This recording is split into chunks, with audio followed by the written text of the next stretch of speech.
لا شريك لك لبيك لبيك لا شريك لك لبيك إن الحمد والنعمة لك والملك لا شريك لك শুধু উচ্চারণ নয়, শুধু শব্দ নয়, আপনি অর্থের দিকে খেয়াল করে হৃদয় থেকে উচ্চারণ করুন। পড়ুন লব্বাইক اللهم لبيك اللهم لبيك لبيك لا شريك لك لبيك لبيك لا شريك لك لبيك إن الحمد إن الحمد والنعمة والنعمة لك والملك لك والملك لا شريك لك لا شريك لك لبيك اللهم لبيك لبيك اللهم لبيك لبيك لا شريك لك لبيك لبيك لا شريك لك لبيك إن الحمد إن الحمد والنعمة والنعمة لك والملك لك والملك لا شريك لك لا شريك لك لبيك اللهم لبيك لبيك اللهم لبيك لبيك لا شريك لك لبيك لبيك لا شريك لك لبيك إن الحمد إن الحمد والنعمة والنعمة لك والملك لك والملك لا شريك لك لا شريك لك আল্লাহ রাসূল সাল্লাল্লাহু আলাইহি ওয়া আলিহি ওয়াসাল্লাম এই দিনে একটা ভাষণ দিয়েছিলেন, যেটা আমরা বিদায় হজের ভাষণ নামে জানি। সেখানে তিনি আমাদের জন্য যা যা প্রয়োজন সর্বশেষ বার্তা হিসেবে উম্মার প্রতি তিনি রেখেছিলেন। প্রিয় নবীদের এই ভাষণটা অনেক ন্যারেশনে এসেছে, অনেক বর্ণনায় এসেছে। আমরা জাবের রাদিয়াল্লাহু তাআলা আনহু একটা বড় বর্ণনা, যেটা ইমাম মুসলিম ন্যারেট করেছেন, এবং এটা আমি নিয়েছি ফিকহুস সিরা আন-নাবাবিয়া ডক্টর সাঈদ রমাদান আল-বুতি রাহিমাহুল্লাহ ওনার বই থেকে। ওইখানে যেভাবে যেভাবে এসেছে আমি এই ভাষণটা আপনাদের কাছে বঙ্গানুবাদ করে শোনাচ্ছি ইনশাআল্লাহ। روى الإمام مسلم بسنده عن جابر رضي الله عنه قال ইমাম মুসলিম তিনি বর্ণনা করেন জাবের রাদিয়াল্লাহু তাআলা আনহু থেকে। তিনি বলছেন যে মক্কা রাসূলুল্লাহ সাল্লাল্লাহু আলাইহি ওয়াসাল্লাম বিল মাদিনাতিল মুনাওয়ারাতি 9 সিনিন লাম ইয়াহুজ্জা। এই নবীজি 9 বছর মদিনায় অবস্থান করলেন, কিন্তু এর মধ্যে তিনি হজ করেন না। আল্লাহ রাসূল সাল্লাল্লাহু আলাইহি ওয়াসাল্লাম জীবনে হজ করেছেন কয়টা? একটাই হজ। নবম হিজরিতে তিনি আবু বকর রাদিয়াল্লাহু তাআলা আনহুকে দিয়ে হজের জন্য পাঠিয়েছিলেন, কিন্তু নিজে আসেন না।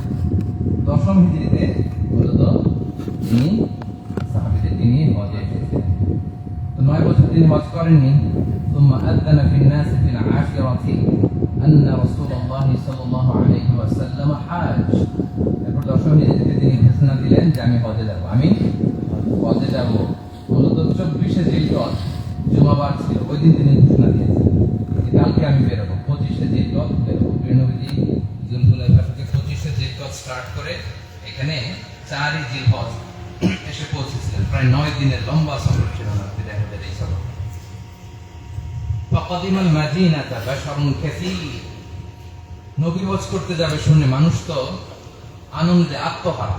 চারদিক থেকে লোকজন তড়িঘড়ি করে প্রস্তুতি নিয়ে যে নবীর সাথে হজ করবো, ওনারাও রওনা হলেন। অনেক মানুষ ইয়ালতামিসু আন ইয়াতাম্মা বিরাসূলিল্লাহ সাল্লাল্লাহু আলাইহি ওয়াসাল্লাম ইয়ামালু মিসলা আমালিহি। আল্লাহ নবী আলাইহিস সালাম যেভাবে যেভাবে হজ করে দেখে দেখে হুবহু ওইভাবে করার জন্য মানুষ আগ্রহী হয়ে সবাই প্রিয় নবীর সাথে রওনা করে। নবী যেমনি করে অমনি করবে। আর আল্লাহ রাসূল সাল্লাল্লাহু আলাইহি ওয়াসাল্লাম বলেছেন খুযু আন্নী মানাসিকাকুম, আমি যেমনি হজ করি হজের নিয়মগুলো আমার থেকে শিখে নাও। আচ্ছা। وخرج صلى الله عليه وسلم من المدينة ل5 ليال بقين من ذي القعدة। যেটা বলেছিলাম যে জিলকদ মাসের আর 5 দিন বাকি, এমন অবস্থায় মদিনা থেকে বের হলেন। জিলকদের আর 5 দিন বাকি মানে কত জিলকদ বেরিয়েছেন? 25শে জিলকদ বেরিয়েছেন। قال جابر رضي الله تعالى عنه فلما استوت به ناقته في البيداء। বাইদা নামক জায়গায় যখন নবী সাল্লাল্লাহু আলাইহি ওয়াসাল্লাম আমাদেরকে নিয়ে আসলেন, মদিনার কাছাকাছি একটা জায়গা বাইদা, উনি একটা উটে চড়ে এসেছিলেন রাসূল সাল্লাল্লাহু আলাইহি ওয়াসাল্লাম। ওটার নাম ছিল কসওয়া। প্রিয় নবীজির খুব প্রিয় উট, খুব সুন্দর একটা উট। বাইদাতে যখন আসলাম, নাযারতু ইলা মাদ্দি বাসারি বাইনা ইয়াদাই রাসূলিল্লাহ সাল্লাল্লাহু আলাইহি ওয়াসাল্লাম রাকিব ওয়া মাশি। আমি দেখলাম নবীজির সামনে অনেকে উটের উপরে আরোহণ করে, ঘোড়ার উপরে, খচ্চরের উপরে, গাধার উপরে, ও মাশি। আবার অনেকে ঘোড়া, উট, খচ্চর কিছু নাই, পায়ে হেঁটেই নবীর সাথে রওনা দিয়েছে। আমরা তো অল্পে অস্থির হয়ে যাচ্ছি নাকি, গরম, খাবার নাই, বাস আসবে না, মিসম্যানেজমেন্ট, কিন্তু ওনারা এই 9 দিন অনেকে পায়ে হেঁটে নবীজির সাথে আসে, পায়ে হেঁটে। সুবহানাল্লাহ পড়বেন না?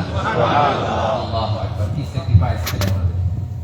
পায়ে হেঁটে অনেকে রওনা হয়েছেন। ওয়া আন ইয়ামিনিহি মিসলা যালিক, সামনে যেরকম বহর, আমি দেখলাম প্রিয় নবীজির ডানেও বিশাল একটা বহর। ওয়া আন ইয়াসারিহি মিসলা যালিক, পায়েও দেখি সুবিশাল মানুষের বহর। ومن خلفه مثل ذلك, পিছনেও দেখি অনেক বড় মানুষের লাইন। ওয়া রাসূলুল্লাহ সাল্লাল্লাহু আলাইহি ওয়াসাল্লাম বাইনা আযহুরিনা, আর নবীজি আমাদের ঠিক মাঝ বরাবর, আমাদের মাঝখানে। ওয়া আলাইহি ইয়ানজিলুল কুরআন, আর এমন অবস্থায় আল্লাহ রাসূল সাল্লাল্লাহু আলাইহি ওয়াসাল্লামের কাছে কোরআন নাযিল হচ্ছিল। কি নাযিল হচ্ছিল? কোরআন এমন একটা কিতাব, নবীজি এখানে কোরআনও, রাসূল সাল্লাল্লাহু আলাইহি ওয়াসাল্লাম পাহাড়ে তো কোরআনও, রাসূল সাল্লাল্লাহু আলাইহি ওয়াসাল্লাম বাজারে তো কোরআনও, রাসূল সাল্লাল্লাহু আলাইহি ওয়াসাল্লাম যুদ্ধের ময়দানে তো কোরআনও, রাসূল সাল্লাল্লাহু আলাইহি ওয়াসাল্লাম ঘরের ভেতরে কোরআনও। তাহলে নবী যেখানে কোরআনও সেখানে। এই জন্য কোরআন হচ্ছে দ্য মোস্ট ইন্টারেক্টিভ বুক। পৃথিবীতে যত কিতাব এসেছে সব একবারে এসেছে। তাওরাত কাঠের ফলকে লিখে আল্লাহ জিবরিল আলাইহিস সালামের মাধ্যমে তুর পাহাড়ে মুসা আলাইহিস সালামকে দেন, এই নাও তাওরাত, হেদায়েত আছে, নূর আছে, নির্দেশনা আছে, বনী ইসরাঈলের মাঝে এটা প্রচার করো। ইনজিল একবার আল্লাহ তাআলা ঈসা আলাইহিস সালামের কাছে দিলেন, কিন্তু কোরআন কি এরকম একবারে আসছে? 23 years, 23 বছরের এক লং পিরিয়ড অফ টাইমে নাজমান নাজমান, يعني شيئا فشيئا حسب حوائج البشر, মানুষের প্রয়োজন অনুসারে রাসূল সাল্লাল্লাহু আলাইহি ওয়াসাল্লাম তার ব্যক্তিগত জীবনে, সমাজে, পরিবারে, রাষ্ট্রে যখনই কোনো সংকটের মুখোমুখি হয়েছেন তখনই সমাধান হয়ে হাজির হয়েছে কোরআন। সুবহানাল্লাহ। এজন্য কোরআন হচ্ছে দ্য প্রবলেম সলভিং মেথডোলজি। যখনই সমস্যা তখনই কোরআন। নবী আলাইহিস সালাম যেখানে, কোরআনও সেখানে। واختلف الرواة فأهل المدينة يرون أنه أهل صلى الله عليه وسلم بالحج مفردا, কেউ কেউ মনে করেন নবী ইফরাদ হজ করেছেন, ইখতিলাফ আছে। ويرى غيرهم أنه قرن مع حجته عمرة, কেউ কেউ মনে করেন তিনি কিরান হজ করেছেন, হজ উমরাটাকে মিলিয়েছেন। وروى بعضهم أنه دخل مكة متمتعا بعمرة ثم أضاف إليه حجا, অনেকে মনে করেন তিনি তামাত্তুল করেছেন, কিন্তু বিশুদ্ধ মত হচ্ছে প্রিয় নবী কিরান করেছেন। কোন হজ করেছেন? কিরান। উমরা করে হালাল হন নাই, ইহরাম মুক্ত হন নাই, ওইটা দিয়ে তিনি হজে ঢুকে গেছেন, কিন্তু তিনি তামাত্তুল করার আকাঙ্ক্ষা পোষণ করেছিলেন। সবচেয়ে শ্রেষ্ঠ হজ কোন হজ বলেন তো? কেমন হয়ে গেল না, নবী করছে কিরান কিন্তু শ্রেষ্ঠ হজ তামাত্তুল। কারণ নবী সাল্লাল্লাহু আলাইহি ওয়াসাল্লাম কিরান করলেও তিনি তামাত্তুতে সুইচ করতে চেয়েছেন, পারেন নাই, কারণ উনি হাদি নিয়ে আসছিলেন। তিনি আসছিলেন পশু নিয়ে আসছিলেন, আর পশু হেরেমের বাউন্ডারিতে পৌঁছার আগে হালাল হওয়া 63টা নিজ হাতে তিনি নহর করেছেন, বাকি 37টা আলী রাদিয়াল্লাহু তাআলাকে দিয়ে নহর করিয়েছিলেন। তিনি আমাদের সবার পক্ষ থেকে কুরবানি করেছেন। তিনি বলতেন, আল্লাহ আমার পক্ষ থেকে আর আমার সব গুনাহগার উম্মতের পক্ষ থেকে এই কুরবানি তুমি কবুল করো। সুবহানাল্লাহ।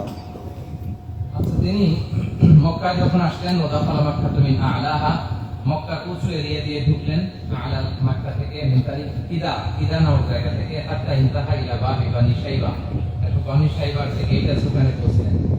ফালাম্মা রাআল বাইতা, যখন কালো গিলাফ দিয়ে মোড়ানো ওই কাবা ঘরকে তিনি দেখলেন, বলা তিনি দোয়া করলেন, আল্লাহুম্মা জিদ হাযাল বাইতা তাশরীফান ওয়া তা'যীমান ওয়া তাকরীমান ওয়া মাহাবা, আল্লাহ এই ঘরের সম্মান, মর্যাদা, পবিত্রতা, হাইবা তুমি বাড়িয়ে দাও। وزد من عظمه ممن حجه واعتمره تشريفا وتكريما ومهابة وتعظيما وبرا, আল্লাহ যারা এই ঘরকে সম্মান করে তুমি তাদেরও সম্মান বাড়িয়ে দাও। সুবহানাল্লাহ। যারা এই ঘরকে মর্যাদা করে আল্লাহ তাদের মর্যাদাও তুমি বাড়িয়ে দাও। ثم مضى رسول الله صلى الله